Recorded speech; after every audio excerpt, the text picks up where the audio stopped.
Welcome back to Strohmann News, your source for ministry-approved news on the Galactic War. Seems like we were budgeted for new microphones this time, thanks democracy. Anyway, starting this new segment, we have to discuss Operation Swift Disassembly. While Phase 1 had gone on without a hitch, the Ministry of Defense has informed us that Helldivers failed to liberate Tibet from the Automaton forces. In an effort to re-strategize, our forces have instead been reassigned to Malevelon Creek in attempts to cut the supply lines of the automatons by disrupting their mining operations of the rich rhodium ore there. Forces have been ramping up as bot radio chatter has been increasing, with talks of vengeance and sorrow about an apparent murder of undeveloped bots?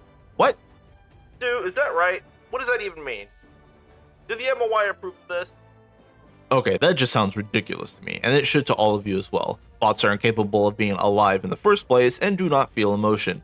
This is blatant false information, but still, the truth is that bot forces are planning something, and we must be there to stop them. In other galactic news, the Ministry of Truth would like us to inform you all that the liberation of the Severance sector is indeed going well, and the brave men and women fighting to liberate it need to just push a bit harder.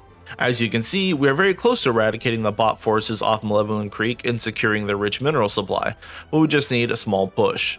The Ministry would also like to emphasize that the soldiers are there to follow orders, and those trying to lower morale by spreading misinformation about an endless war on the creek is blatantly false narrative made up by those demoralized troops who previously had their procreation rights removed and sent to the creek after failing their previous objective to take the Mirren sector.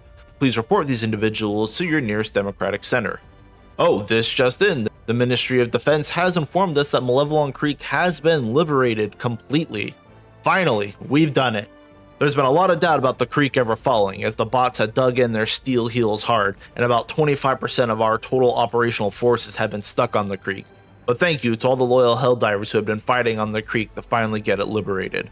Colonists who had previously lost their homes and jobs to the Automaton forces are finally able to return home and continue their mining of the rich rhodium ore that rightfully belongs to them.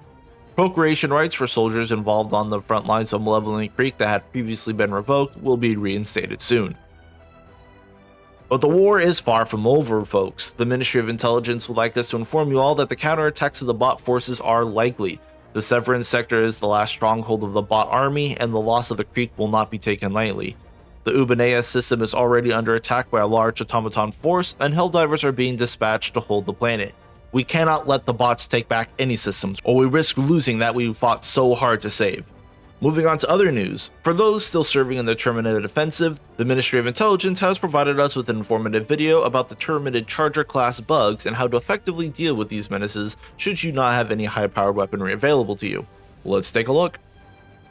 Greetings, loyal citizens of Super Earth. While Helldivers and soldiers on the Terminid front have been successfully dealing with these heavily armored Charger-type Terminids with the use of the expendable anti-tank rockets and the newly dispatched Quasar Cannon, you may find yourself in a position where these are not readily available. The Ministry of Intelligence would like to inform you all that there is another glaring weak spot in the Charger hide. While the Charger is turning, parts of the chitin in the legs becomes exposed, allowing for small arms fired to penetrate the otherwise heavily armored limbs. This should give soldiers on the front lines the ability to neutralize Chargers with a few shots from the PLAS-1 Scorcher, the SG-8S Slugger, and the SG-8 Punisher, though any small arms weapon should be capable of such feats.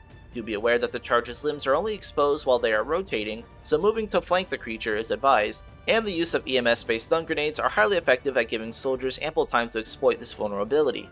While the use of previously mentioned anti-tank weaponry is advised, this information should help you see the eradication of these pests and can save your life if you find yourself in the unfortunate situation where these are unavailable.